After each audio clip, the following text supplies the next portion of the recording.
برکت ایجاد اسی سے، ویران صحن ہو گئے آباد اسی سے، ماں کو ملے نعمت اولاد اسی سے، دارین میں جینے کا اثر بانٹ رہا ہے، جھولا کئی صدیوں سے پسر بانٹ رہا ہے۔ سلیمان علی حق نعرہ حیدری۔ اعوذ باللہ السمیع العلیم من الشیطان اللعین الرجیم، بسم اللہ الرحمن الرحیم، الحمد للہ المعروف من غیر رؤیت والخالق من غیر ربیت، الذي لم يزل قائما دائما إذ لا سماء ذات أبراج ولا ليل داج ولا بحر ساج ولا أرض ذات مهاد ولا خلق ذو اعتماد، والصلاة والسلام والتحية والإكرام على نبي الرحمة وخازن المغفرة وقائد الخير والبركة ومنقذ العباد من الهلكة، سيدنا ومولانا أبي القاسم محمد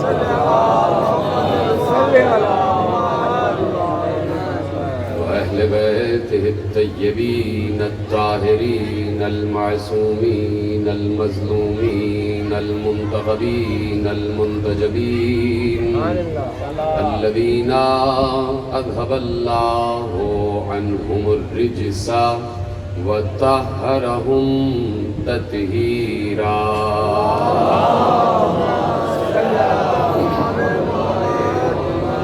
أما بعد فقد قال الله سبحانه وتعالى في محكم كتابه المجيد وفرقانه الحميد وقوله الحق، بسم الله الرحمن الرحيم، يا أيها الذين آمنوا اتقوا الله وكونوا مع الصادقين۔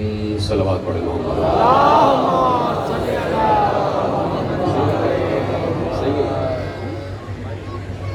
تو آواز بڑھائیے۔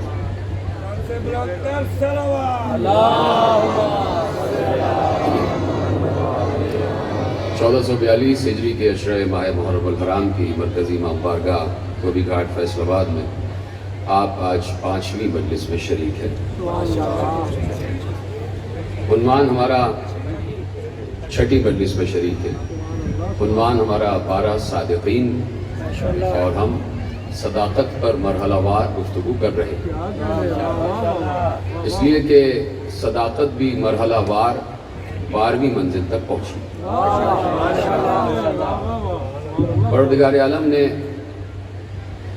اپنے محبوب کو جو آخری منزل پر بھیجا تو پہلے کفار مکہ سے اس کی صداقت کا اقرار کروایا،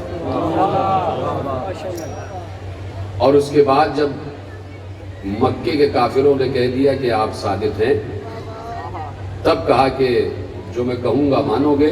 کہا آپ نے کبھی جھوٹ بولا ہی نہیں۔ یعنی مکے کے کافر جانتے ہیں کہ بنی ہاشم کی گود میں پلا ہوا یہ بچہ شروع سے ہی سچا ہے۔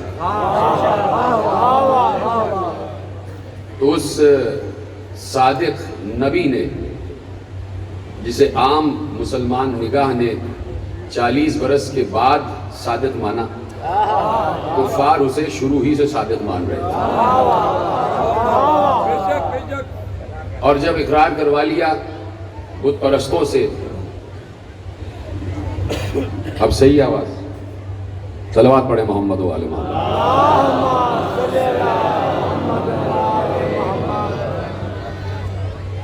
جب اقرار کروا لیا مکے کے کافروں سے تو کہا کہ یہ جنہیں تم نے بنایا ہے انہیں تم نے بنایا. تم یہ بتاؤ کہ تمہیں کس نے بنایا. اور پھر کہا کہ اگر فلاح چاہتے ہو تو کہو کہ اللہ کے سوا کوئی معبود نہیں. یہ کہلوا لیا. تو آہستہ آہستہ یہ سفر صداقت آگے بڑھا اور 23 برس پیغمبر نے صداقت کا پیغام دیا. اور ایک موقع وہ آ گیا کہ جب حج جو آخری رکن ہے اسلام کا, اللہ نے کہا یہ حج بھی ان تک پہنچا دیجئے. حج کر لیا اور حج کر کے واپسی ہوئی. جب واپسی ہوئی تو سارے اب جو حج کر رہے تھے سب کے سب مسلمان, اور تقریباً 1.25 لاکھ کا مجمع ہو چکا تھا. اب جاتے جاتے پھر سب کو روکا 23 برس کے بعد.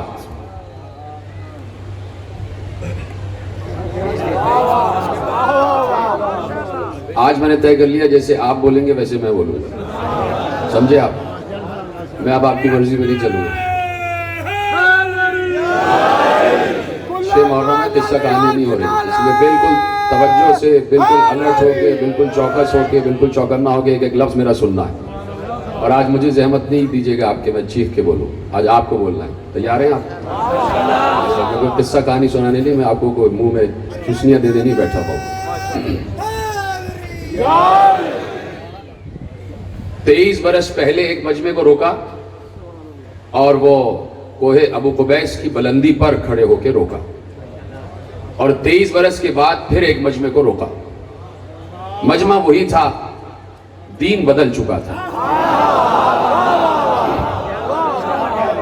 1.25 لاکھ کا مجمع, اور حج کے بعد پھر روکا, اور اپنی مرضی سے نہیں روکا. اس وقت بھی جب کفار کو روکا تھا کوہ ابو قبیس پر تو اپنی مرضی سے نہیں بلایا تھا. آج بھی حج کے بعد جب لوگوں کو روکا ہے تو رسول نے اپنی مرضی سے نہیں روکا. اللہ نے کہا کہ روکو تو روکا. اور جب سب اپنے اپنے علاقوں کو جانے لگے تو کہا کہ رک جاؤ, ابھی ایک اہم ترین پیغام اور ہے جو پہنچانا ہے. اس لیے کہ تم نے 23 برس پہلے مجھ سے کہا تھا کہ میں سچ بولتا ہوں, تو اب 23 برس میں نے کبھی جھوٹ بولا ہی نہیں. جب اس سے پہلے نہیں بولا تو اس کے بعد بھی نہیں بولا. تو اب ایک اور سچ تمہارے حوالے کرنے جا رہا ہوں. اس سچ کو حوالے کرنے سے پہلے سب سے پھر اقرار لیا. جب یہی مجمع کفر کی منزل پر تھا تو ان سے یہ اقرار لیا کہ اگر میں کہوں کہ اس پہاڑ کے پیچھے سے ایک فوج حملہ آور ہونے والی ہے تو کیا یقین کرو گے؟ سب نے کہا یقین کریں گے, اس لیے کہ آپ سچ بولتے ہیں, صادق ہیں اور امین ہیں. اب 1.25 لاکھ کے مجمع کو حج کے بعد روک کر پہلے اقرار لیا کہ یہ بتاؤ کیا میں تم پر, تم سب پر, تم سب سے زیادہ حق نہیں رکھتا؟ کیا میں تم سب سے اولا بالتصرف نہیں ہوں؟ سارے اصحاب نے کہا بلا یا رسول اللہ, آپ ہم پر, ہم سب سے زیادہ تصرف رکھتے ہیں, آپ ہم پر اولا ہیں. تو پیغمبر نے کہا میں اولا تو علی مولا.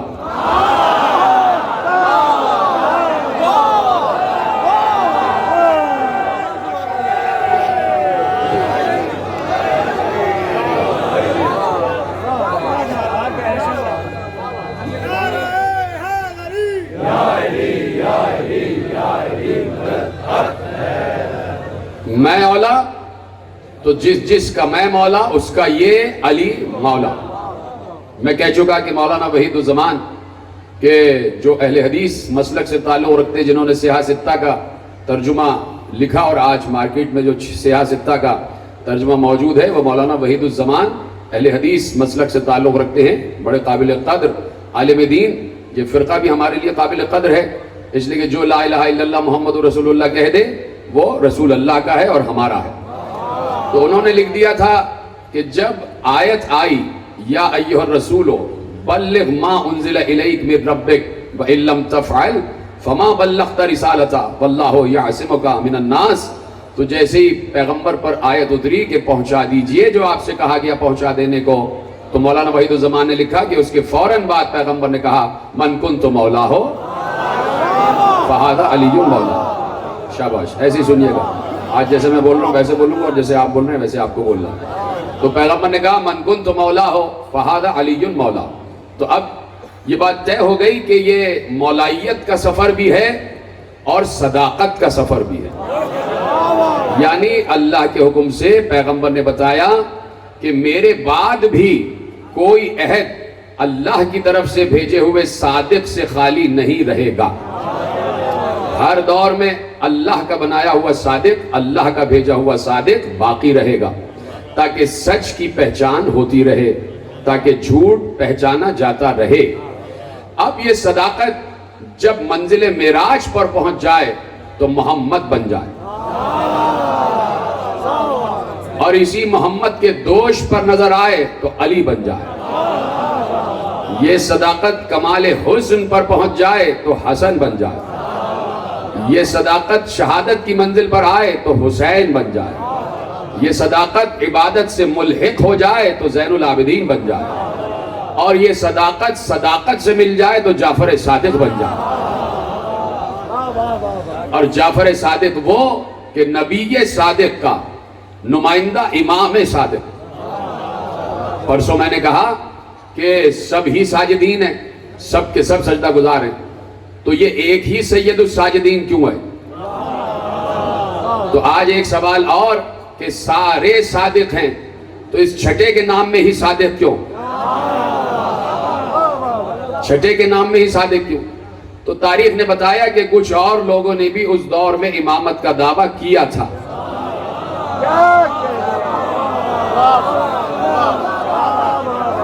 سو جائیں باقی حضرات، تکیہ لا دو ان لوگوں کے لیے.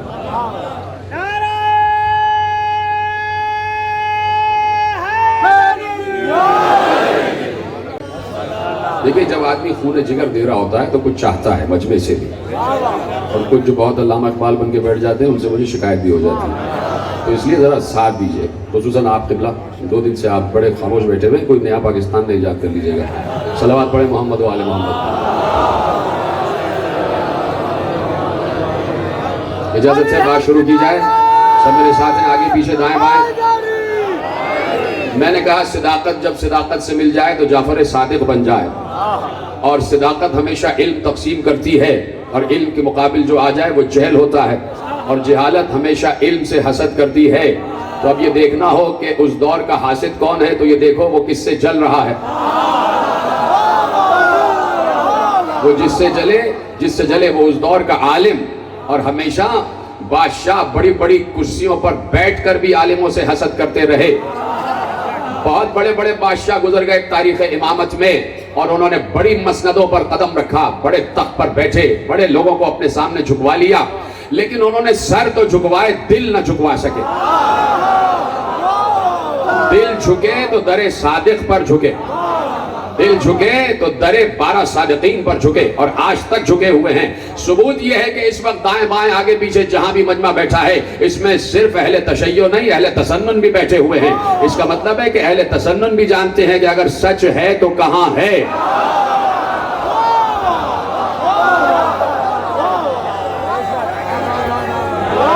اتنی بڑی مسند، اتنی بڑی یونیورسٹی، اتنی بڑی جامعہ، اتنا بڑا مدرسہ میرے مولا صادق نے ترتیب دیا، جو ان کے باپ نے شروع کیا. اور باپ کا لگایا ہوا پیڑ بیٹے نے اس کی آبیاری کی اور اس منزل تک پہنچا دیا کہ ایک جعفر صادق استاد. پوری یونیورسٹی، یہ میری پشت پر ایک یونیورسٹی بھی ہے، اور جہاں جہاں آپ یونیورسٹیاں دیکھتے ہیں، یونیورسٹی ایک شعبے کا نام نہیں ہے، کئی شعبے ہوتے ہیں یونیورسٹی میں. اس میں لغت بھی پڑھائی جاتی ہے، ادب بھی پڑھایا جاتا ہے، اس میں سائنس بھی پڑھائی جا رہی ہے، اس میں کیمسٹری بھی پڑھائی جا رہی ہے، اس میں فزکس بھی پڑھائی جا رہی ہے، اس میں دیگر شعبے بھی پڑھائے جا رہے ہیں. ہر شعبے کا ہیڈ الگ ہے، اور ہیڈ کے بیچ میں نیچے ان کے استاد الگ ہیں. کئی لیکچررز ہیں جو مختلف کلاسوں کو لیکچر دے رہے ہیں. اگر ایک یونیورسٹی میں 20,000 طلبہ پڑھ رہے ہیں تو کم از کم 200 اساتذہ ہیں کہ جو ان کو تعلیم دے رہے ہیں. لیکن جامعہ جعفر صادق کی خاصیت یہ ہے کہ 10,000 طلبہ ہیں, مختلف شعبوں پہ بات ہو رہی ہے, استاد ایک ہے جعفر صادق.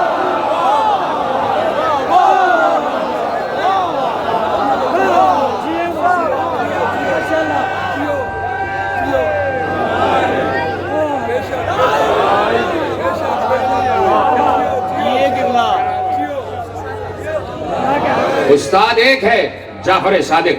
توحید پر صادق بات کر رہے ہیں, رسالت پر صادق بات کر رہے ہیں, نبوت پر امام صادق بات کر رہے ہیں.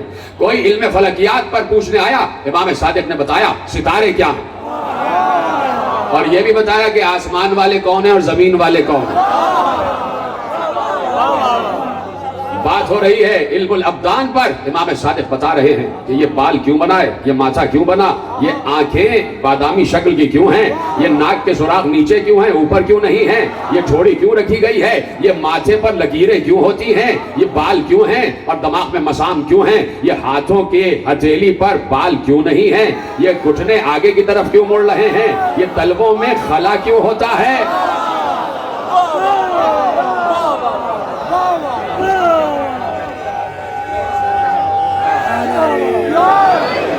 باتیں ہو رہی ہیں, علم تقسیم کیا جا رہا ہے. اور ایک بات پوچھنے والا پوچھتا ہوا آیا, یہ ستارے گرتے کیوں نہیں, یہ ستارے گرتے کیوں نہیں. بیٹھے ہو نا, میں نے کہا نا پیچھے یونیورسٹی ہے اور یونیورسٹی کے طلبہ بھی یہاں بیٹھے ہیں, تو اب سنیں. کہا یہ ستارے گرتے کیوں نہیں, یہ ستارے لگے ہوئے ہیں, کہیں ہمیں ان سے کوئی دھاگا بندھا ہوا نہیں دکھائی دیتا, یہ کبھی گرتے نہیں ہیں. تو اب 2 قوتوں کا نظریہ دے دیا. کہا سنو, جابر, یاد آ گیا نا, جابر بن حیان ماڈرن کیمسٹری کا بانی, ماڈرن فزکس کا بانی, ماڈرن سائنس کا بانی, شاگرد ہے صادق کا. کہا سنو جابر, جابر بن حیان, جابر سنو, کبھی تم نے ایسا کیا ہے کہ کسی دھاگے میں, کسی کپڑے میں پتھر باندھا ہو اور اس کپڑے کو دھاگے سے باندھا ہو اور اسے حرکت دی ہو, اسے ایسے ایسے گھمایا ہو؟ کہا جی مولا گھمایا ہے. کہا جب تک گھماتے رہے کیا پتھر نیچے گرا؟ میرا مولا صادق. کہا جب تک گھماتے رہے کیا پتھر نیچے گرا؟ کہا مولا نہیں. کہا یہی سبب ہے کہ آسمان میں اور زمین میں اور کائنات میں جتنی اشیاء ہیں وہ اپنے محور کے گرد گھوم رہی ہیں, اپنے محور کے گرد گھوم رہی ہیں, اور جب تک یہ اپنی رفتار سے گھومتی رہیں گی یہ نیچے نہیں گریں گی. سائنس نے وہاں سے ایک نظریہ لیا, سینٹریپیٹل فورس اور سینٹریفیگل فورس. بھائی بیٹھے ہو شاگرد, بیٹھے کہ نہیں. سینٹریپیٹل فورس وہ فورس کہ جو اپنی طرف کھینچتی ہے, سینٹریفیگل فورس وہ فورس جو اپنی طرف سے ہٹاتی ہے. کہ 2 قوتیں اثر کر رہی ہوتی ہیں ہر شے پر, تو ستاروں پر بھی 2 قوتیں اثر کرتی ہیں, ایک قوت دافعہ, ایک قوت جاذبہ جو اسے گرنے نہیں دیتی. تھیوری آف کنٹینیوس موشن, کوئی بیٹھا ہے, تھیوری آف کنٹینیوس موشن, مسلسل حرکت کا نظریہ. امام نے کہا کائنات کی ہر شے حرکت کر رہی ہے. یہ سائنس بعد میں بول رہی ہے, خالق سائنس نے پہلے صادق کو بتا دیا. کنٹینیوس موشن, ہر شے مسلسل حرکت کر رہی ہے, کوئی شے اپنی جگہ جامد نہیں ہے. یہاں تک کہ جو پتھر ہے, مولا کہہ رہے جو پتھر ہے نا رکھا ہوا, تم اسے دیکھ رہے ہو کہ رکھا ہوا, یہ بھی گھوم رہا ہے, یہ بھی گھوم رہا ہے. کہ یہی وجہ ہے کہ جب انسان مر جاتا ہے تب بھی یہ حرکت رکتی نہیں ہے, جب قبر میں چلا جاتا ہے. عجیب عجیب نظریہ مولا نے دیا. کہ یہ کبھی بھی رکتے نہیں, ہر شے ایک دوسرے سے جڑی ہوئی ہے, ہر شے ایک دوسرے سے جڑی ہوئی ہے. یہ زمین جس پہ ہم بیٹھے ہوئے ہیں اس وقت ہمیں بالکل جامد دکھائی دے رہی ہے, اس لیے کہ ہم حرکت نہیں کر رہے. اور خدا نخواستہ اللہ محفوظ رکھے کہ کبھی زلزلہ آ جائے تب ہمیں پتہ چلتا ہے کہ حرکت ہو رہی ہے. لیکن اس وقت ہم کہہ رہے پرسکون بیٹھے, لیکن مولا نے کہا زمین حرکت کر رہی ہے, 2 طریقے سے حرکت کر رہی ہے. ایک اپنے گرد گھوم رہی ہے اور ایک اپنے مدار کے گرد گھوم رہی ہے, گھومتے گھومتے اپنے مدار کے گرد. اور کائنات کی ہر شے اپنے آربٹ کے گرد گھوم رہی ہے, اپنے مدار کے گرد گھوم رہی ہے. یہاں تک کہ جب انسان مر جاتا ہے تب بھی یہ حرکت, یہ موومنٹ, یہ موشن ختم نہیں ہوتا. کہ مولا وہ کیسے؟ کہا اسی لیے کہ یہ چیزیں ختم نہیں ہوتی, اجزاء کیمیائی تبدیلیاں ہوتی رہتی ہیں. اگر ایسا نہ ہوتا, اگر ایسا نہ ہوتا, اس وقت موشن رک جاتا، اس وقت موومنٹ رک جاتا کہ جب انسان قبر میں چلا گیا تو انسان کا جسم خراب نہ ہوتا کا موومنٹ، کیمیائی تبدیلیاں ہوتی رہتی ہیں تو انسان کا جسم قبر کے اندر بھی خراب ہو جاتا. Theory of continuous motion. اس کا خالق بھی میرا مولا صادق اور خالق قافیہ بھی مل رہا ہے. توجہ ہے. اب وہ یونیورسٹی سجا دی کہ جس میں بھانت بھانت کے طلبہ بیٹھے ہوئے ہیں اور صرف مکے اور مدینے کے نہیں. کوشش کرو کہ اگر مکے اور مدینے، قم، مشہد اور نجف میں مدرسے کھل رہے ہیں تو اس میں یہودیوں کو بھی بلاؤ، عیسائیوں کو بھی بلاؤ، بت پرستوں کو بھی بلاؤ. جو یونیورسٹی میرے مولا صادق نے قائم کر دی اور اس کو بام عروج تک پہنچایا کہ جہاں پر مختلف ادیان سے تعلق رکھنے والے شاگرد آ گئے. اس لیے کہ جو علم پسند ہوتا ہے وہ عالم پسند بھی ہوتا ہے. جس کو علم پسند ہوتا ہے، جہاں سے کہیں سے کسی شعبے کے متعلق کوئی تھیوری سامنے آ جائے، کوئی فارمولا سامنے آ جائے، کوئی نظریہ سامنے آ جائے تو اس شعبے سے تعلق رکھنے والا اس کی طرف متوجہ ہو جاتا ہے کہ وہ کیا کہہ رہا ہے، وہ کیا کہہ رہا ہے، وہ کیا کہہ رہا ہے. تو اب جہاں جہاں بات پہنچ رہی تھی علم صادق کی، وہاں وہاں عاشقان صادق چلے اور پہنچے مدینے کی یونیورسٹی پر پہنچے کہ جہاں میرا مولا صادق اپنی مسند سجائے ہوئے بیٹھا ہوا ہے. سامنے شاگرد ہیں اور مختلف شاگرد آ رہے ہیں اور میرا مولا مختلف شاگردوں کے مختلف سوالات کے جوابات دے رہا ہے. لیکچرز دیے جا رہے ہیں، مسلسل خطبات دیے جا رہے ہیں. اور جہاں میرا مولا بیٹھا ہوا ہے اس نشست کے پیچھے ایک مولا کا قول لگا ہوا ہے بڑے بڑے جلی حروف میں، اور وہ قول قیامت تک کے لیے جتنے بھی طلبہ ہیں، جتنے بھی اساتذہ ہیں، جتنے بھی لوگ ہیں، سب کے لیے مشعل راہ لکھ دیا مولا نے. لیس الیتیم الذی قد مات والدہ ان الیتیم یتیم العلم والادب. مولا نے کہا وہ یتیم نہیں ہے جس کا باپ مر جائے. ارے جس کے پاس نہ علم ہو نہ ادب ہو، اس سے بڑا یتیم کوئی نہیں.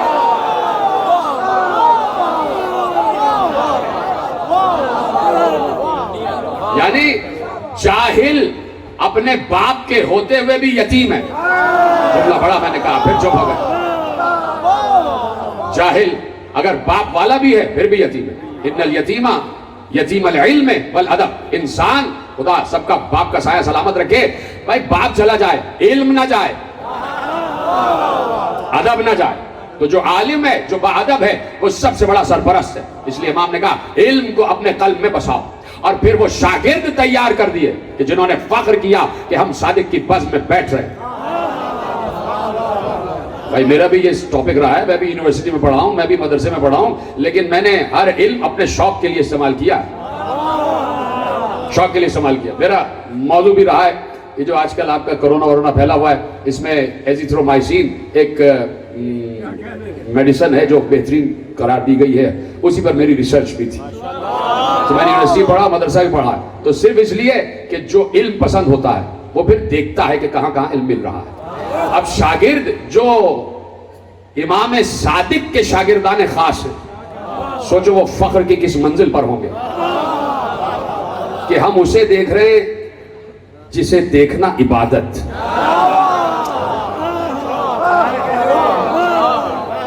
ہم اسے دیکھ رہے ہیں کہ جس کے دادا کے چہرے کو اللہ نے،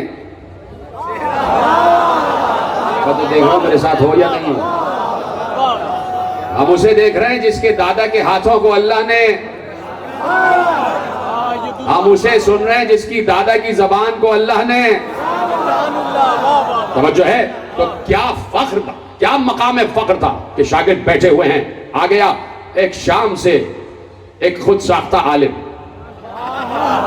میں آپ سے گفتگو کرنا چاہتا ہوں، میں آپ سے بحث کرنا چاہتا ہوں قرآن پر. امام نے کہا یہ حمران ابن اعین شیبانی بیٹھے، ان سے بحث کرو. ایسے نہ سننا، جتنے لوگ بیٹھے ہو نہ سمجھو تم مجھ جگہ بیٹھے ہوئے ہو، جیسے سن رہے ہو ویسے تمہاری آوازیں مجھے آتی رہے. حمران بن اعین شیبانی سے بات کرو. کہا میں آپ سے بات کرنے آیا ہوں، آپ حمران کے سپورٹ کر رہے ہیں. کہا سنو، اتنا پکا ہے یہ، اتنا سچا شاگرد ہے، اگر اسے قائل کر لیا تو سمجھو مجھے قائل کر لیا. علم قرآن پر حمران ابن اعین شیبانی سے بات کی، قائل نہ کر سکا تو اب کہتا ہے نہیں میں عربی ادب پر بات کرنا چاہتا ہوں. کہ ابان بن تغلب سے بات کرو. پھر چپ ہو گئے تو میں بھی چپ ہو جاؤں گا. آج کی تقریر تم کرواؤ گے، میں نہیں کروں گا آخری آدمی تک. ابان بن تغلب سے بات کرو. عربی ادب پر ابان بن تغلب سے بات ہوئی، ابان بن تغلب کو بھی قائل نہ کر سکا اور گھائل ہو گیا. کہا کہ میں فقہ پر بات کرنا چاہتا ہوں، اسلامی فقہ پر بات کرنا چاہتا ہوں. کہا زرارہ بن اعین شیبانی سے بات کرو. ایک شاگرد کو تیار کیا ہوا ہے جعفر صادق نے، اور بسط فخر کہہ رہے ہیں یہ ہے میرا شاگرد، یہ ہے میرا شاگرد، یہ ہے میرا شاگرد. زرارہ سے بات کرو. زرارہ بن اعین شیبانی سے فقہ پر بات ہوئی، فقہ پر قائل نہ کر سکا، خود قائل ہو گیا. تو کہتا ہے کہ میں علم کلام پر بحث کرنا چاہتا ہوں. کہا مومن طاق سے بات کرو. مومن طاق سے علم کلام پر ہار گیا تو کہتا ہے میں امامت پر بات کرنا چاہتا ہوں. کہا حشام سے بات کرو، حشام بن حکم سے بات کرو. حشام بن حکم، یہ نوجوان دوست جو بیٹھے ہیں نا 20-21 برس کے، وہ متوجہ ہو جائیں. حشام بن حکم پر علم امامت میں اور علم ادیان پر مولا نے اس وقت فخر کیا ہے جب وہ 21 برس کا تھا. چھوڑ دیتا ہوں ممبر، کیسے سن رہے ہو. صرف 21 برس 21 ایئرز اتنا طاق کر دیا علم امامت و علم ادیان میں کہ کہا تو آیا ہے شام سے اور تیری عمر 70 برس کی ہے، لے 21 برس والے سے تو پہلے بات کر لے. علم امامت پر حشام بن حکم سے بات کرو. امام کا شاگرد خاص کہ جو جب آیا ہے ایک مرتبہ کہیں سے گفتگو کر کے، کہیں سے علم توحید پر بات کر کے آیا اور ہرا دیا، تو آگے کہا مولا جو میں نے ابھی، مولا نے کہا کہ کہیں سے آ رہے ہو، خوش ہو؟ کہا کہ حشام تم سناؤ کہ تم نے کیا کہا یا ہم سنائیں؟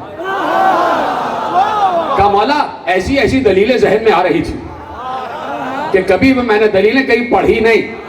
کہا حشام جو دلیل تم نے علم توحید میں دی ہے ایسی ہی توریت میں ہے، زبور میں ہے، انجیل میں ہے، قرآن میں ہے. وہ شاگرد کہ جو روحانی طور پر بھی اور جسمانی طور پر بھی متصل ہے امام صادق سے. کہا حشام سے بات کرو، امامت پر بات کرنا ہے تو حشام سے بات کرو. کہا بات کرتے حشام میں اور اس عالم شامی میں گفتگو شروع ہو گئی. کہا آپ سوال کریں. حشام نے سوال کیا. کہا سنو، اللہ بندوں کی عقل و فکر سے زیادہ واقف ہے یا بندے اپنی عقل و فکر سے زیادہ واقف ہیں؟ اس نے کہا اللہ زیادہ واقف ہے. کہا اچھا اللہ. حشام نے دوسرا سوال کیا. کہا یہ بتاؤ اللہ نے اس عقل و فکر کے شبہات کو اور لوگوں کے درمیان اختلافات کو رفع کرنے کے لیے کیا انتظام کیا؟ کہا اللہ نے اپنے انبیاء بھیجے، کتابیں بھیجی. کہا اچھا یہ نبی آخر کے بعد کیا ہوا؟ کیا مشکل بات ہو رہی ہے؟ اس نے کہا 1,24,000 انبیاء بھیجے لوگوں کے اختلافات کو دور کرنے کے لیے، راہ راست پر لانے کے لیے اللہ نے، اور کتابیں بھیجی. تو کہا نبی آخر آ گئے، اب نبی آخر کے بعد اختلافات کیسے رفع ہوں؟ کہا نبی آخر قرآن اور سنت چھوڑ کر گئے. کہا اچھا قرآن اور سنت اختلافات رفع کرنے کے لیے ہے؟ کہا ہاں. کہا اگر ایسا ہے تو اس وقت مجھ میں اور تجھ میں اختلاف کیوں ہے؟ میں ایک کو دیکھ رہا ہوں. کہا اگر ایسا ہے کہ قرآن و سنت اختلاف دور کرنے کے لیے ہیں تو اس وقت مجھ میں اور تجھ میں اختلاف کیوں ہے کہ تو شام سے سفر کرتا ہوا یہاں آ گیا؟ اب چپ ہو گیا. مولا نے کہا جواب دے. کہا کیسے جواب دوں؟ اگر کہتا ہوں کہ اختلاف رفع کرنے کے لیے قرآن و سنت صحیح ہے تو بات غلط ہو جائے گی، اس لیے کہ واقعاً ہم میں اور ان میں اختلاف ہے. اور اگر کہتا ہوں نہیں ہے تو پھر یہ بات جھوٹ ہو جائے گی. کہا اچھا اب تم سوال کرو. تو عابد شامی نے، عالم شامی نے پھر حشام سے وہی سوال کیا. کہا میں وہی سوال کرتا ہوں آپ سے جو آپ نے مجھ سے کی. کہا کرو. کہا یہ بتائیے کہ اللہ بندوں کی عقل و فکر سے زیادہ واقف ہے یا بندے؟ حشام نے کہا اللہ. کہا کہ اللہ نے بندوں کی عقل و فکر کے اختلافات کو رفع کرنے کے لیے کیا انتظام کیا؟ کہا انبیاء بھیجے، کتابیں بھیجی. اب حشام نے کہا یہ بتا اس دور کی پوچھ رہا ہے یا اس دور کی؟ کہا نبی آخر کے بعد کون سا انتظام؟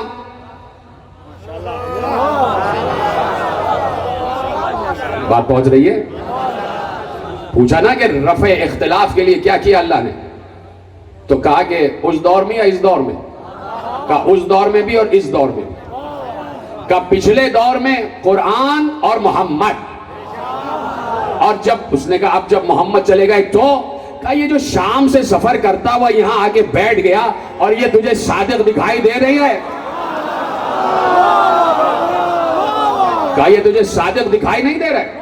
کہا یہ ہے اس وقت اللہ کا وہ نمائندہ جو اختلاف کو رفع کرے، جو اختلاف کو رفع کرے۔ بحث مباحثہ ہو رہا ہے۔ ہشام بن عبد الحکم، ہشام بن حکم امام کا شاگرد خاص، توجہ، قرآن بھی پڑھاتے ہیں، علم حدیث بھی پڑھاتے ہیں، علم ادیان بھی پڑھاتے ہیں، اور ایسے میں ان کی ایک دکان ہے جہاں پر وہ شاگردوں کو علم قرآن بھی دے رہے ہوتے ہیں اور دکانداری بھی کر رہے ہوتے ہیں۔ یہ بھی کیا جاتا ہے۔ ان مولویوں سے کہا کرو کہ خود کماؤ،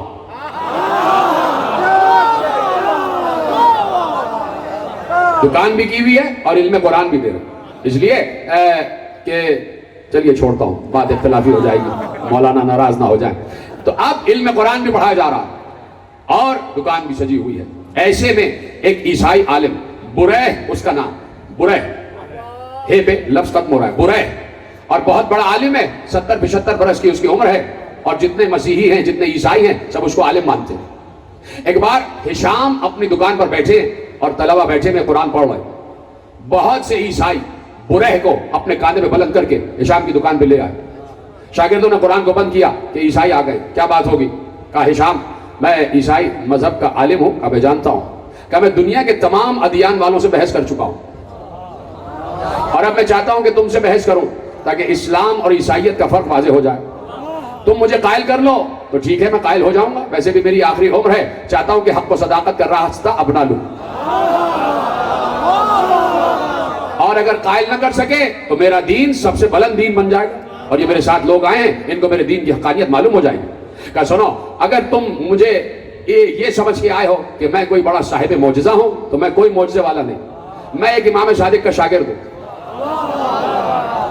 میں کوئی عیسیٰ کی طرح صاحب معجزہ نہیں ہوں۔ عیسیٰ کلمت اللہ تھے، اللہ کا نبی تھے، اللہ کا کلمہ تھے، اللہ کے بندے تھے، اللہ نے انہیں معجزات سے نوازا تھا۔ ہاں کچھ پوچھنا چاہتے ہو تو پوچھو، توجہ ہے، سب ہے میرے ساتھ، ایک جملہ بھی ضائع نہیں ہونا چاہیے، آگے پیچھے دائیں بائیں سب ساتھ رہنا، ہاتھ اٹھا اٹھا کے بتاتے رہیے گا۔ پہلا سوال بریح نے کیا، میں آپ سے یہ پوچھنا چاہتا ہوں کہ عیسیٰ میں اور آپ کے نبی میں کیا رشتہ داری ہے؟ بات شروع ہو رہی ہے، عیسیٰ میں اور آپ کے نبی میں کیا رشتہ داری ہے؟ ہشام نے کہا دونوں چچا زاد ہیں، عیسیٰ اسحاق کا بیٹا، نبی اکرم اسماعیل کا بیٹا۔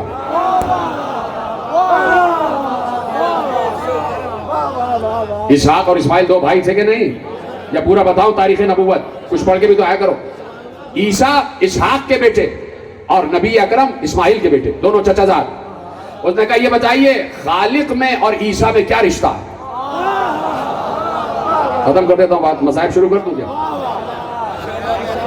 ایک سوال پر میرے ساتھ بولنا ہے، جس نے کہا ہم ترین گفتگو ہے، اور میں آج معرفت اور روحانیت سے ہٹ کے ذرا دنیاوی باتیں کرنا چاہتا ہوں کہ امام کا ایک ظاہری جثہ بھی تو ہے نا۔ کہا کہ ایسے شاگرد تیار کیے امام صادق نے، کہا یہ بتائیے خالق میں اور عیسیٰ میں کیا رشتہ ہے؟ ہشام نے کہا کہ تمہارے حساب سے یا ہمارے حساب سے؟ کہا ہمارے حساب سے بتائیے۔ کہا تمہارے حساب سے عیسیٰ ازلی ہیں اور ازلی کے بیٹے ہیں، جانتے ہیں نا مسیحیت کو؟ کہ تمہارے حساب سے عیسیٰ ازلی ہیں اور ازلی کے بیٹے ہیں۔ ہشام نے کہا عیسیٰ ازلی ہیں اور ازلی کے بیٹے ہیں۔ اب ہشام کہتے ہیں اب تم بتاؤ ان دو ازلیوں میں کون باپ ہے کون بیٹا؟ ان دو ازلیوں میں، ازل جانتے ہو نا بھائی، عیسیٰ بھی ازلی اور خالق بھی ازلی، ان دو ازلیوں میں کون باپ کون بیٹا؟ بریح نے کہا جو زمین پر آ گیا وہ بیٹا۔ اچھا، جو زمین پر آ گیا وہ بیٹا، تو اگر زمین پر باپ آ جاتا کہ جو خالق بھی ہے،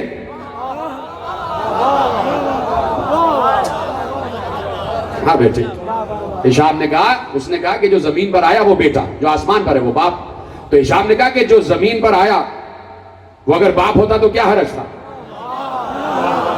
اس نے کہا نہیں، اس میں حرج تھا۔ کہا وہ کیا؟ کہا حرج یہ تھا کہ پھر باپ بیٹے کا رسول ہو جاتا۔ ہشام نے کہا یہ تو اور اچھی بات ہے کہ جب باپ اچھا خلق کر سکتا ہے تو اچھی رسالت بھی کر سکتا ہے، یہ تو اور اچھی بات ہے کہ باپ رسالت کا فریضہ بھی اچھا انجام دے سکتا ہے۔ کہا نہیں، خالق باپ اور بیٹے دونوں ہیں، ہشام نے کہا نا کہ جب باپ خلق اچھا کر سکتا ہے تو رسالت بھی اچھی کر سکتا ہے. تو برائے نے کہا نہیں، باپ بیٹا دونوں خالق ہیں. کہا اچھا، جب باپ بیٹا دونوں خالق ہیں اور تخلیق میں شریک ہیں تو دونوں ایک ساتھ کیوں نہیں آ گئے؟ بھئی پیچھے والوں میرے ساتھ ہے نا سب؟ کہا جب باپ بیٹا دونوں تخلیق میں شریک ہیں تو دونوں ساتھ کیوں نہیں آ گئے زمین پہ؟ اس نے کہا نہیں، تخلیق میں شریک نہیں ہے. بات یہ ہے کہ حقیقت ایک ہے، نام دو ہیں. برائے نے کہا حقیقت ایک ہے، نام دو ہیں. کہا نہیں، تم اصل میں کہہ رہے ہو کہ حقیقت دو ہے، نام ایک ہے. حقیقت دو ہے، نام ایک ہے. اس نے کہا نہیں، جو آسمان پر ہے وہ بات نہیں کر سکتا. دیکھیں کیسے درجہ بدرجہ بات آگے بڑھ رہی ہے. کہا نہیں، تم یہ اصل میں کہہ رہے ہو کہ حقیقت دو ہیں، نام ایک ہے. کہا کہ نہیں، جو آسمان پر ہے وہ بات نہیں کر سکتا. تو ہشام نے کہا جو زمین پر آ گیا اسے بات کرنا کس نے سکھایا؟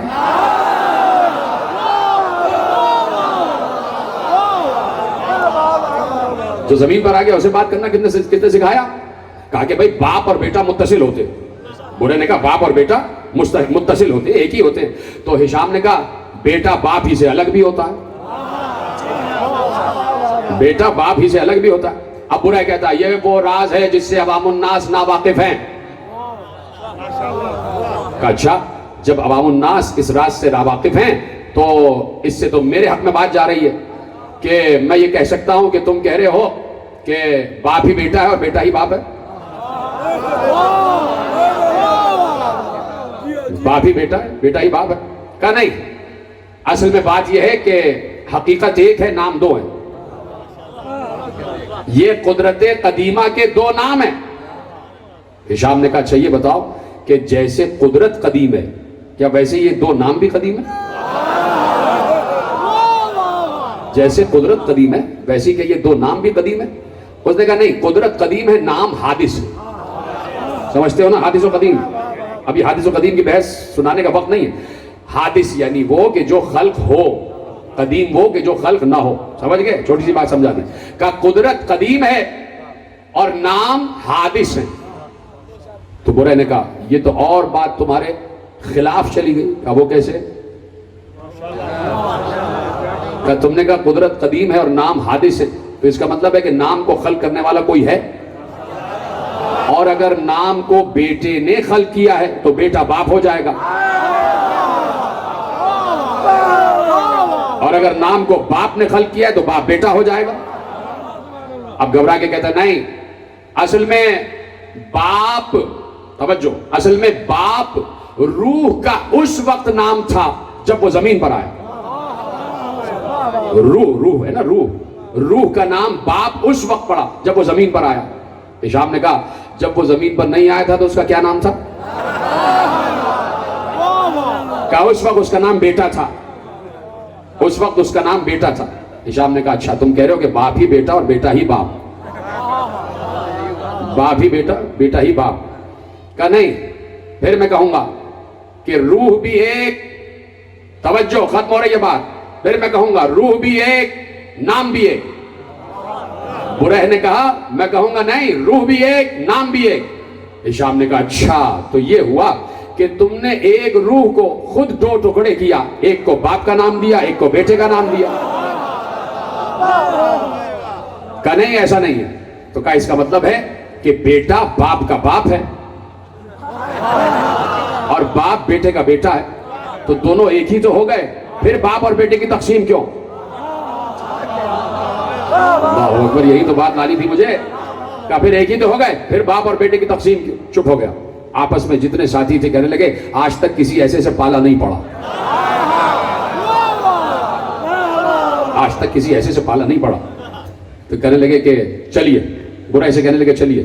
ہشام نے کہا کہ بات یہ ہے کہ یا تو بتا کے جاؤ قائل ہو گئے یا میرے سوال کے جواب دے کے جاؤ. کہا میں سوچتا ہوں. لوگوں نے کہا نہیں اب کوئی سوال نہیں ہوگا. برے نے کہا نہیں رک جاؤ، سوال کرنے دو. عالم اسی کو کہتے ہیں نا بھائی، وہ کبھی ڈرے نہیں. ساتھ کے جو حواری تھے کہنے لگے چلو کوئی سوال نہیں ہوگا. برے نے کہا نہیں ہشام کو سوال کرنے دو. ہشام نے سوال کیا. اب جگر تھام کے بیٹھو. ہشام نے کہا یہ بتاؤ جو باپ کے پاس علم ہے کیا وہ بیٹے کے پاس بھی ہے؟ کہا وہی علم ہے. ہشام نے کہا جو باپ کے پاس قدرت ہے وہی بیٹے کے پاس قدرت ہے. اس نے کہا وہی بیٹے کے پاس قدرت ہے. کہا اچھا جب باپ اور بیٹے علم اور قدرت میں ایک جیسے ہیں تو ایک باپ کیوں ہے اور بیٹا کیوں ہے، اور ایک ظالم کیوں ہے، ایک مظلوم کیوں ہے؟ ہائے ہائے ہائے۔ جب دونوں علم و قدرت میں برابر ہیں، دونوں قدیم ہیں، پوری بحث تو سنو نا، جب دونوں علم میں اور قدرت میں برابر ہیں، جب دونوں قدیم ہیں اور کوئی ان میں سے حادث نہیں ہے، تو پھر ایک باپ کیوں ہے، ایک بیٹا کیوں ہے، اور ایک ظالم کیوں، ایک مظلوم کیوں؟ برہ کپ کپانے لگا، لرزنے لگا۔ یہ کیا آپ کہہ رہے ہیں کہ کوئی ظالم ہے؟ ان میں کوئی ظالم نہیں ہے، کوئی مظلوم نہیں۔ کہا ہے تو بات یہ ہے کہ جب باپ اور بیٹے علم و قدرت میں یکساں ہیں تو ایک باپ بن گیا اور دوسرے کو بیٹا بنا کے سولی پہ چڑھا دیا۔ ہائے ہائے ہائے۔ گھر آ گیا، برہ کی کے ساتھ ایک خاتون رہتی تھی، ان کی کنیز بہت بوڑھی، اس سے بہت مشورے کیا کرتا۔ کہا کہ برہ آج چہرے پہ اضمحلال دیکھ رہی ہوں، کیا بات ہے؟ کہا مباحثہ ہوا ہے، مناظرہ ہوا ہے، گفتگو ہوئی ہے۔ کہا تو قائل ہو گئے کہ قائل کر کے آئے؟ کہا قائل ہو گیا۔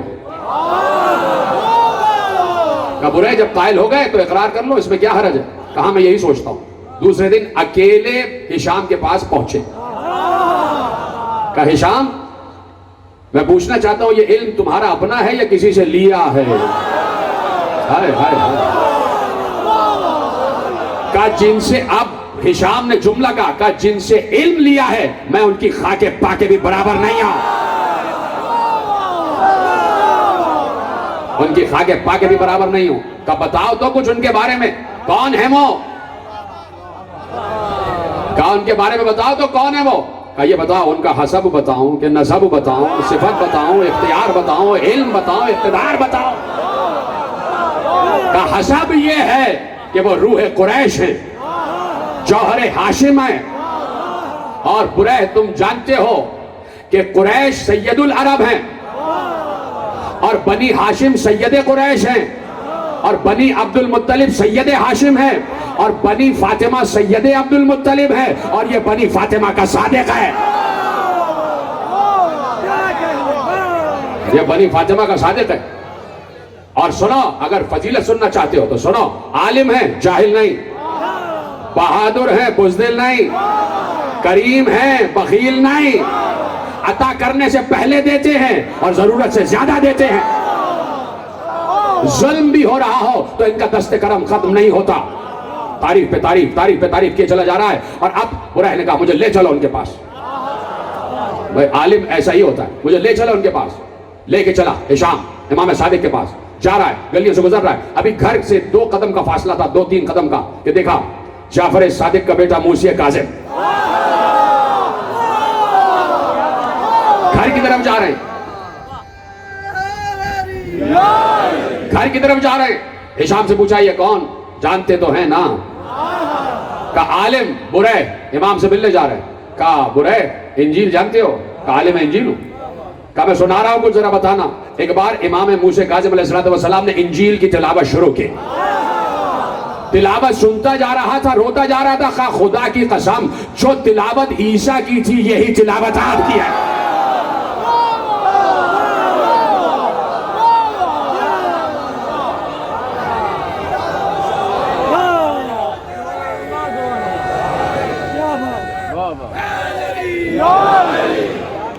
توجہ فرما رہے ہیں سب ہیں میرے ساتھ؟ کہ جو تلاوت عیسیٰ کی تھی وہی تلاوت آپ کی ہے۔ پہنچا در صادق پر سر خم کیا، صادق کا اقرار کیا تو آج ذکر ہو رہا ہے۔ یہ جملہ بڑا تھا۔ تو آج حسین کی مجلس میں برہ کا ذکر ہو رہا ہے۔ کیا اس وقت برہ کی روح بھی ناز کر رہی ہوگی کہ ذکر حسین کا نام میرا، صرف اس لیے کہ صادق کے در صادق پر سر تسلیم خم کیا؟ تو جو یہاں اپنا سر جھکا دے اللہ اس کا سر اٹھا دیتا، پھر اس کا سر جھکنے نہیں دیتا۔ جو یہاں سر جھکائے صرف اس کا سر اللہ کی بارگاہ میں جھکتا، اس لیے کہ یہ آئے ہی توحید سمجھانے کے لیے بیٹھے ہوئے ہیں۔ اور ایسے میں ایک طبیب ہند سے کون؟ جو بت پرست ہے، جو اللہ کو نہیں مانتا، جو سب سے بڑا ظلم کرتا ہے، اس لیے کہ ان الشرک لظلم عظیم۔ تو وہ آیا علم حاصل کرنے کے لیے، مجھے بتائیے، کچھ پڑھائیے. علم جو حاصل کرنے آیا وہ طب کا تھا، علم طب. دیکھیے ایک نظریہ امام نے اور دیا، اس کو توجہ سے سنیے گا. تو وہ نظریہ یہ تھا، اس نظریے کی بہت بعد تک گونج رہی، بہت بعد تک، اور وہ نظریہ امام صادق کا دیا ہوا تھا. ہارون رشید، اس کا ایک چچازاد بھائی تھا، وہ بہت محبت کرتا تھا اس چچازاد بھائی سے. اس چچازاد بھائی کی طبیعت بہت خراب ہو گئی، بہت زیادہ. اب اس پر جو ہمارے بایولوجیکل ایکسپرٹس ہیں، جو علم الابدان، جو اناٹومی اور ان سب کو ریسرچ کرتے ہیں، میری تو خیر اس پر ریسرچ نہیں ہے، اس پر متوجہ ہوں، ریسرچ کریں. یہ ایک ریسرچ کا ٹاپک ہے جو امام نے دیا اور تاریخ میں یہ بات لکھی ہوئی ہے. اور یہ نظریہ ہارون رشید کے دور تک پہنچا ہے، جتنے بھی طبیب وہاں تک پہنچے، اور جو علم امام سے منتقل ہوا، علم طب، اور کہاں کہاں تک پہنچا. اب اس کے چچازاد بھائی کی بہت طبیعت خراب ہوئی اور طبیبوں نے جواب دے دیا، یہ چند لمحوں کا مہمان ہے. 2 طبیب تھے جو ہارون کے بہت قریبی تھے، ایک کا نام بغتیشو تھا اور ایک طبیب ہندی تھا. اس نے وہیں سے علم حاصل کیا. یہ جو بغتیشو تھا یہ گیا، اس نے ہارون سے ملاقات کی تو ہارون بہت زیادہ پریشان کہ میرا بھائی جانے والا ہے، میں مزمحل ہوں. اور پریشانی رفع کرنے کے لیے اللہ نے ایک طریقہ بتایا ہے کہ الا بذکر اللہ تطمئن القلوب، قرآن سورہ رات کی آیت ہے کہ اللہ کا ذکر دلوں کو اطمینان بخشتا ہے. تو بھئی ذکر اللہ ہونا چاہیے تھا، اپنی پریشانی رفع کرنے کے لیے ذکر اللہ ہونا چاہیے تھا. لیکن وہاں یہ والا ذکر ہو رہا تھا،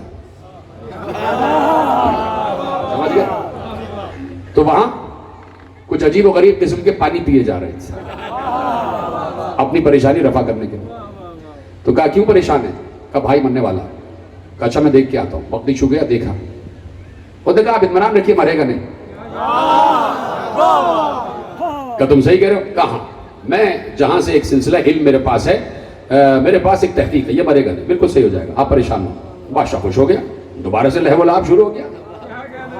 تھوڑی دیر گزری تھی کہ اطلاع آئی کہ وہ مر گیا.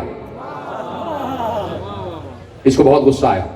اس نے کہا تجہیز و تکفین کا انتظام کیا جائے، میں پھر اس سے بات کروں گا. تم نے تو کہا تھا نہیں مرے گا. اس نے کہا پریشان نہ ہو. تجہیز و تکفین ہو گئی، کفن پہنا دیا گیا. اب اس کو پکڑ کے لایا گیا. تو کہہ رہا تھا نہیں مرے گا، یہ تو زندہ ہے. کہا اچھا یہ ابھی زندہ ہو جائے گا.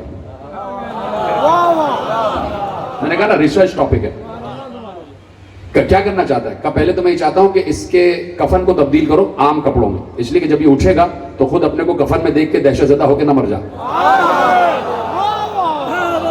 سارے کپڑے اس کو پہنا دیے گئے، اس کے جسم کو.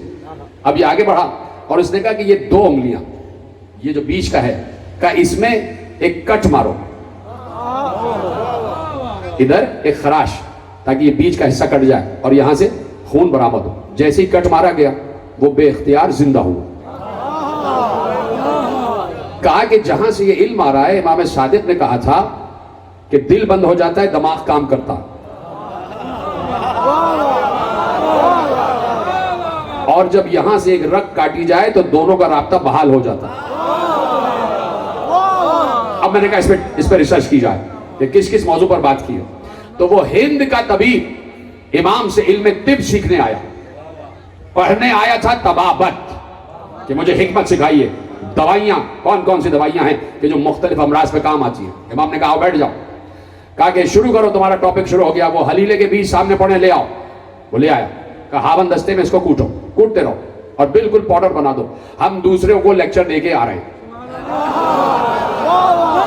ہاون دستے میں بیٹھا ہوا کوٹ رہا. آواز آئی آپ؟ دوائی کوٹ رہا، حلیلے کے بیچ. امام پلٹ کے واپس آئے. طبیب ہندی کیا کوٹ رہے ہو؟ کیا کوٹ رہے ہو؟ کہا آپ ہی نے تو دیے حلیلے کے بیج. بیج بیج. کہا یہ بتاؤ بیج پہلے یا درخت؟ بات شروع ہو رہی ہے. کہا بیج پہلے ہے یا درخت؟ اس نے کہا درخت. کہا اس درخت سے پہلے کیا تھا؟ کہا اس نے کہا بیج تھا. امام نے کہا اس بیج سے پہلے کیا تھا؟ اس نے کہا درخت تھا. امام نے کہا اس درخت سے پہلے کیا تھا؟ اس نے کہا بیج تھا. پھر امام نے کہا اس بیج سے پہلے کیا تھا؟ اس نے کہا درخت. امام نے کہا رک جا. اب تو کہتا جائے گا میں پوچھتا جاؤں گا. بس ایک بات طے کر لے, پہلے بیج ہے یا درخت؟ پہلے بیج ہے یا درخت؟ اس نے کہا بیج. کہا یہ بیج کیسے بنا؟ کہا دنیا کی سطح زمین پر مختلف اجزاء کیمیا بکھرے ہوئے ہیں, کچھ قوتیں ہیں جو ان اجزاء کو سمیٹتی ہیں اور سمیٹ کر بیج بنا دیتی ہیں. کہا ہم بھی تو یہی کہہ رہے ہیں, ان قوتوں کو سمیٹنے والے کا نام اللہ ہے.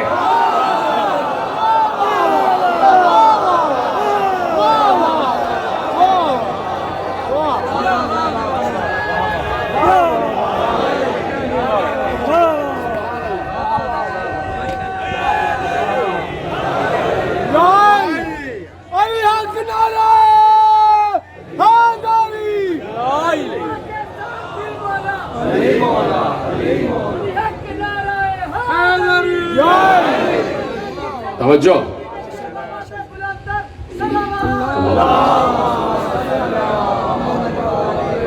توجہ ہے. سیکھنے آیا تھا جسموں کے مرض کا علاج, لے کے گیا روح کے مرض کا علاج. دے دیا عقیدہ, بنا دیا اس کو توحید پرست. تو کیوں نہ 12 صادقین کا تذکرہ کرنا واجب سمجھے کہ جب انہی سے سمجھا ہے کہ اللہ لائق عبادت ہے تو کیسے اور کیوں. صرف سجدوں میں پیشانی رکھ دینے سے تم ساجد نہیں ہو جاتے. جسے سجدہ کر رہے ہو اسے پہچانو کہ وہ کون معبود ہے. اس نے کہہ دیا اقیم الصلاۃ, تو نماز پڑھ رہے ہو, قائم نہیں کر رہے. نماز پڑھی جا رہی ہے, اس نے پڑھنے کو نہیں کہا. اس نے یہ نہیں کہا کہ اقرأ الصلاۃ, قرأت صلاۃ نہیں ہے, اقامت صلاۃ ہے. میں ملاؤں سے بات کرنا چاہتا ہوں, علماء سے نہیں. علماء تو زیادہ جانتے ہیں.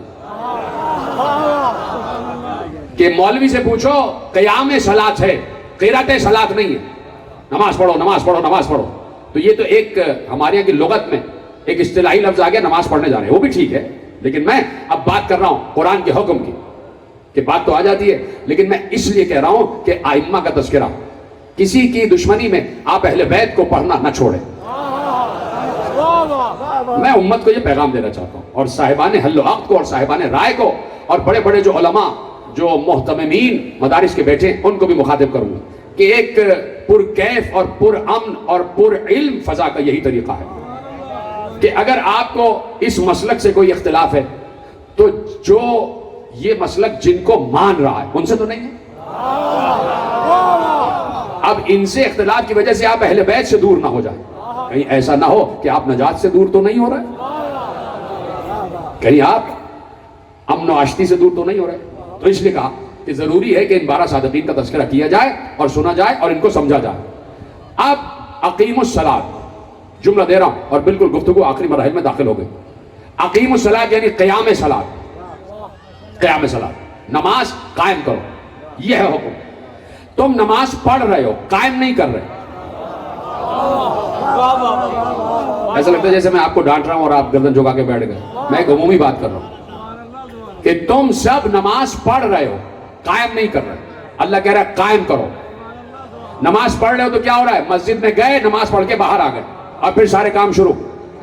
قیام صلاۃ یہ ہے کہ جب مسجد سے نماز پڑھ کے باہر آؤ تو جھوٹ نہ بولو.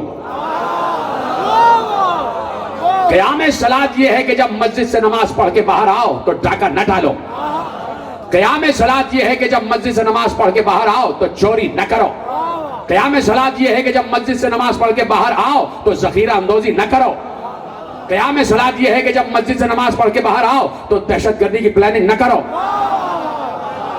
قیام صلاۃ یہ ہے کہ جب مسجد سے نماز پڑھ کے باہر آؤ تو کسی کے باغ پہ قبضہ نہ کر لینا.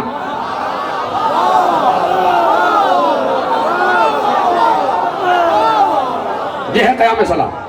یعنی جملہ دے رہا ہوں, اگر ذہین ہو اور قدردان ہو تو جملے کی قدر کرنا, آخری آدمی تک, آگے پیچھے دائیں بائیں.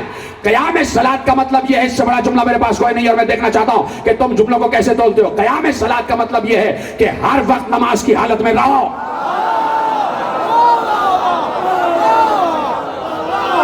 جی آپ سلامت ہیں. زندہ باد, زندہ باد, مردہ باد, مردہ باد.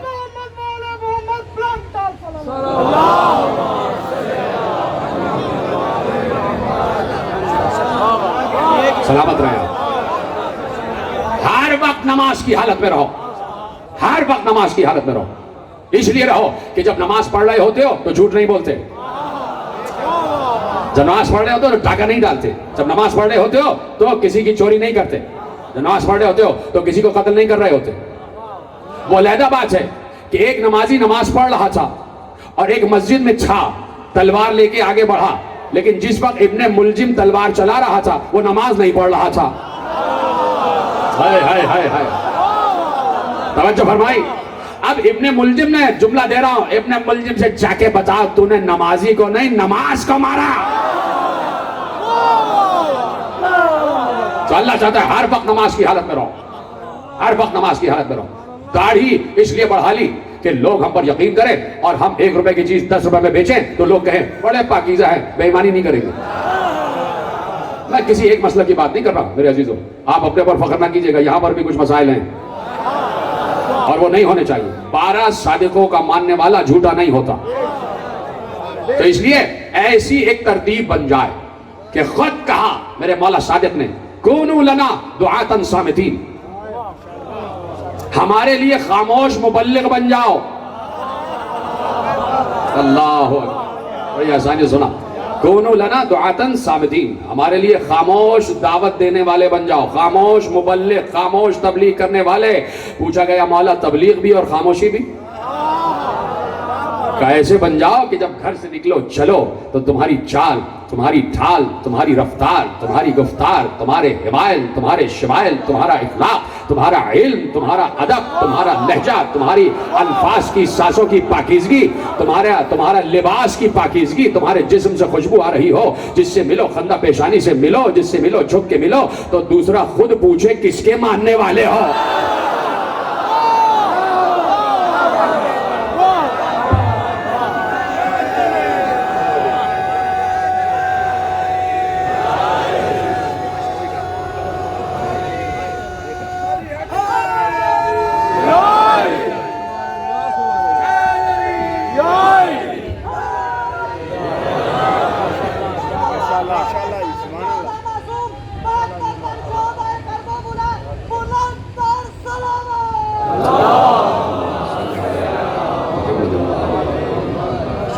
ہمارے لیے خاموش مبلغ بن جاؤ.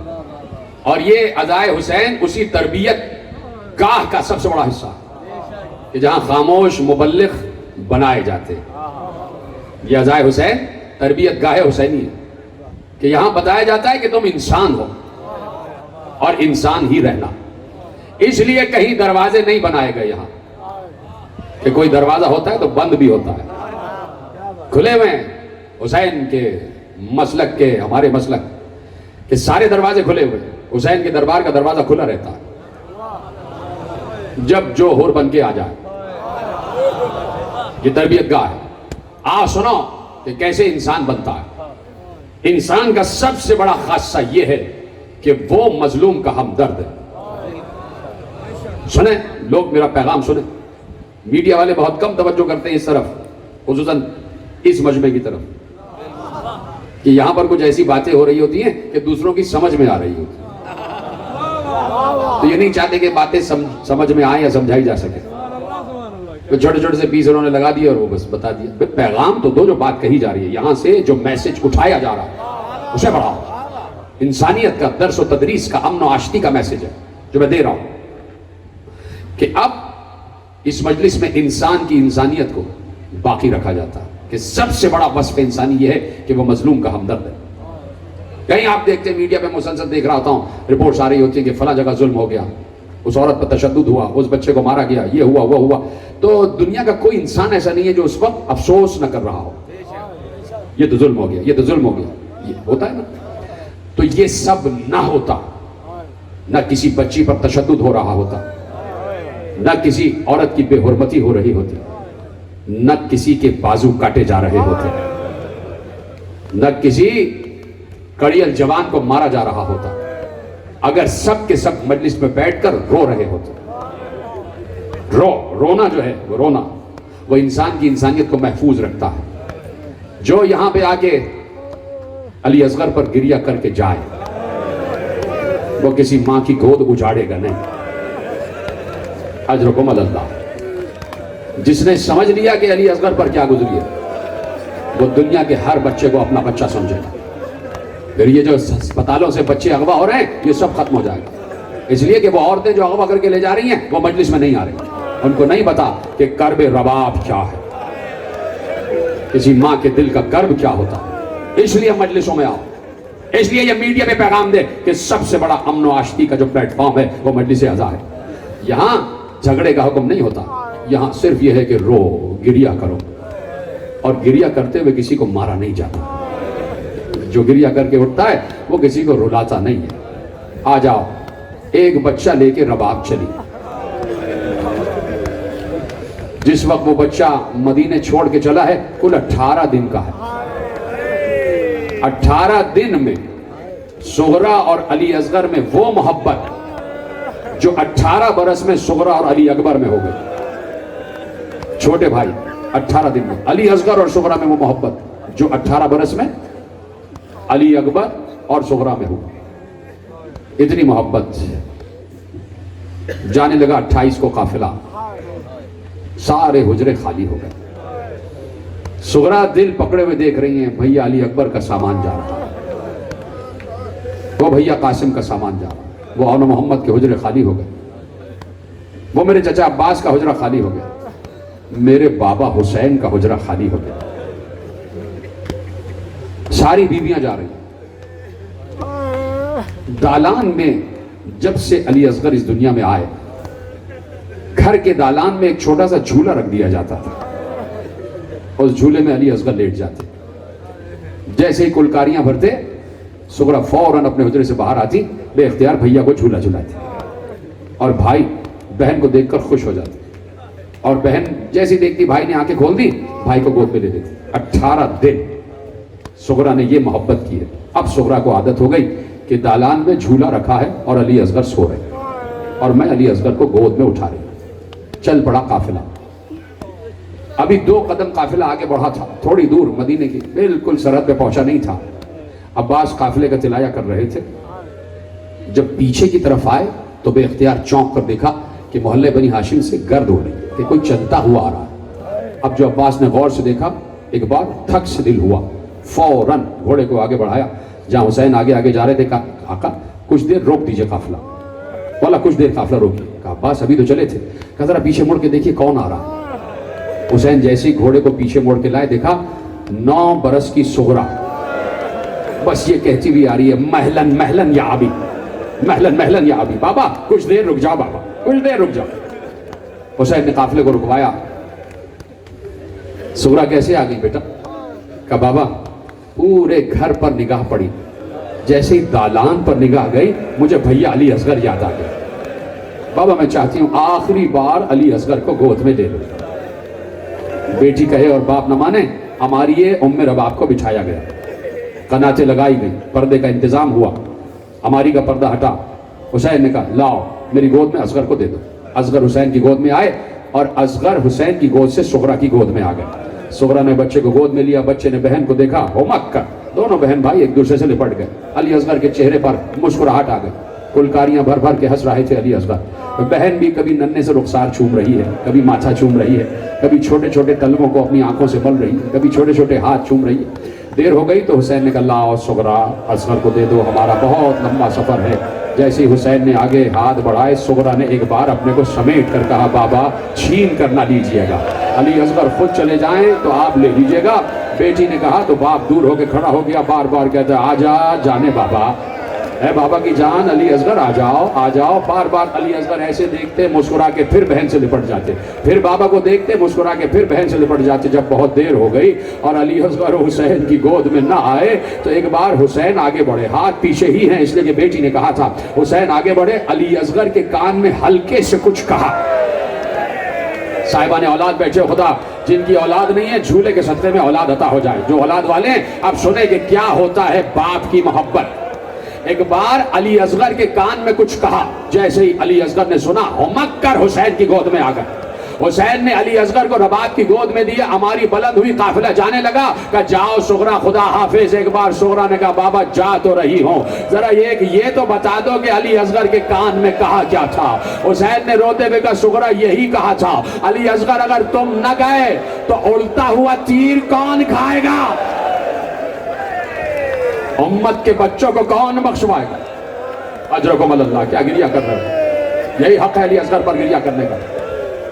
18 دن کے بچے نے جو سفر شروع کیا تو 6 مہینے تک سفر ہوا، وہی دھوپ اور گرمی کا سفر، اور پہنچ گئے علی اصغر جیسا مجاہد اکبر کرب و بلا۔ ختم ہو گئی گفتگو میرے عزیزوں، پر چند ہمیں مجھے دے دینا، ایک ننھا سا جھولا برآمد ہونے والا ہے، وہ جھولا جو رباب کے ارمان ہے، جو رباب کی تمنا ہے، جو رباب کی محبت ہے، وہ جھولا، ایسا جھولا کہ جس سے رباب نے پوری زندگی محبت کی ہے۔ ماں کو بچے کے جھولے سے بھی اتنی محبت ہوتی ہے جتنے بچے سے محبت ہوتی ہے۔ چل دیے حسین رخصت آخر کو، وہاں سے آواز دی، ہے کوئی جو میری مدد کرے، ہے کوئی جو میری نصرت کرے، حل من ناصر ینصرنا، حل من مغیث یغیثنا۔ یہاں سے جیسے ہی آواز نصرت، صدائے نصرت بلند ہوئی، خیمہ گاہ حسینی سے رونے کا غول برپا ہوا، بیویوں کے رونے کی آواز آئی۔ حسین نے گھوڑے کو خیمے کی طرف الٹا، ایک بار گھوڑے کو بٹھایا، خیمے میں داخل ہوئے اور پوچھا کیوں رو رہی ہو؟ میں ابھی زندہ۔ رونے کا سبب کیا ہے؟ ایک بار زینب نے کہا بھیا جیسے ہی تم نے حلمن کی صدا بلند کی، علی اصغر نے اپنے کو جھولے سے گرایا، اور نہ صرف یہ کہ گرایا بلکہ بھیا بچہ گھٹنیوں کے بل میدان کی طرف جا رہا ہے، بچہ ہاتھ اٹھا کے کسی طرف اشارہ کر رہا ہے۔ حسین رو دیے، کہا ہم سمجھ گئے علی اصغر کا مقصد کیا ہے، بچہ پیاسا ہے، اور میرا باپ بچے کو مجھے دے دو، شاید چند قطرے پانی کے مل جائیں۔ ماں کو سمجھانے کے لیے جملہ کہا کہ بچہ پیاسا ہے، لیکن فکر امامت سمجھ رہی تھی کہ بچہ میدان میں جانا چاہتا ہے، بچہ اپنی شہادت دینا چاہتا ہے۔ لاؤ رباب بچے کو میری گود میں دے دو۔ بچے کو گود میں لیا، میں چلتا ہوں شاید بچے کو کوئی پانی پلا دے۔ رباب نے کہا رک جائیے میرے والی، ایک لمحے کو توقف کریں۔ گئیں، صندوق کھولا، ایک سفید چادر نکالی، بچے کے جسم پر ڈالی، کہا والی باہر بہت سخت دھوپ ہے، سورج آگ برسا رہا ہے، کہیں میرا بچہ جھلس نہ جائے۔ ایک عالم نے جملہ کہا کہ ام رباب یہ بچے پر دھوپ سے بچنے کے لیے چادر نہیں ڈال رہی، یہ علی اصغر کو کفن پہنا رہی۔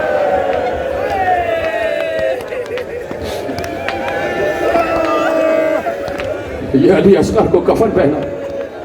حسین لے کے چلے، علی اصغر حسین کی گود میں ہے، علی اصغر کو ایسے بلند کر کے کہتے ہیں کہ میں قصوروار ہوں، یہ بچہ تو قصوروار نہیں،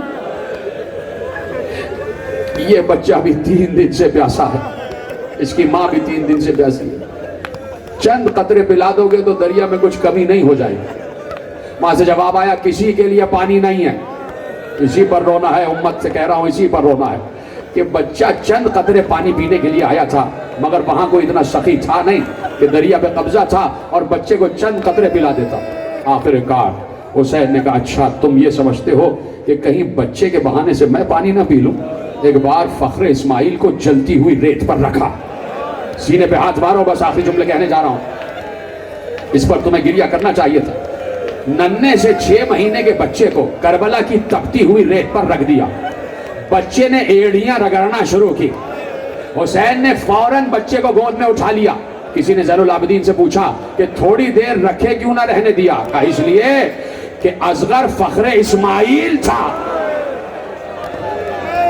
مزید ایڑیاں رگڑتا تو کہیں زمزم نہ آ جاتا اور امتحان نہ ختم ہو جاتا۔ ایک بار اٹھایا، اٹھانے کے بعد بچے کو اس طرح رکھا کہ بچے کا منہ فوج اشکیہ کی طرف آ گیا اور کہا علی اصغر تم حجت خدا کے بیٹے ہو، حجت خدا کے پوتے ہو، تم ان پر اپنی حجت کو تمام کرو، تم بتاؤ کتنے پیاسے ہو۔ 6 مہینے کے بچے نے اپنی نیلی زبان باہر نکالی، اپنے اودو ہونٹوں پہ زبان پھیری۔ کیا سن رہے ہو میرے عزیزو؟ آخری جملے پڑھنے جا رہا ہوں۔ چھوٹا سا بچہ زبان نیلی ہو چکی تھی، کانٹے پڑ چکے تھے، لیکن حجت خدا کا بیٹا ہے تو خود بھی حجت ہے۔ حجت نے حجت کی بات کو سمجھا، بچے نے زبان باہر نکالی، اپنے اودے اودے ہونٹوں پر پھیری، وہاں بھی تو صاحب اولاد تھے نا، لوگ منہ پھیر پھیر کر رونے لگے۔ جیسے ہی لشکر میں تلاطم دیکھا، ایک بار عمر سعد نے کہا ہرملہ کہاں ہے؟ ہرملہ کہاں ہے؟ ہرملہ کو بلایا گیا، کہا ہرملہ اقطع کلام الحسین، حسین کے کلام کو قطع کر دے۔ ہرملہ نے تیر کو کمان سے جوڑا، تیر پھینکا ہی چاہتا تھا کہ تیر زمین پر گر گیا، 3 مرتبہ گرا۔ عمر سعد نے کہا تو بڑا ماہر تیر انداز ہے، کیوں نہیں پھینک پا رہا؟ کہا اصل میں ایسے زاویے سے بیٹھا ہوں کہ جب تیر کو کمان سے جوڑتا ہوں تو جہاں حسین بیٹھے پیچھے خیمہ نظر آ رہا ہے، وہاں کوئی بی بی پردہ ہٹاتی ہے، میرا نشانہ بگڑ جاتا ہے۔ اس نے کہا زاویہ بدل۔ اب جب زاویہ بدلا، ایک بار تیر کمان سے جڑا، تیر چلا، وہاں سے رباب کی آواز آئی، علی اصغر بابا سے خبردار، تیر آ رہا تھا حسین کی طرف۔ علی اکبر علی اصغر ہم کے تیر کو اپنی گردن پر لیا۔ امام زین العابدین نے کہا کہ اگر حسین تیر کو اپنے بازو پہ نہ روکتے تو جدھر تیر جاتا ادھر علی اصغر جاتا۔ ہائے علی اصغر، وائے علی اصغر۔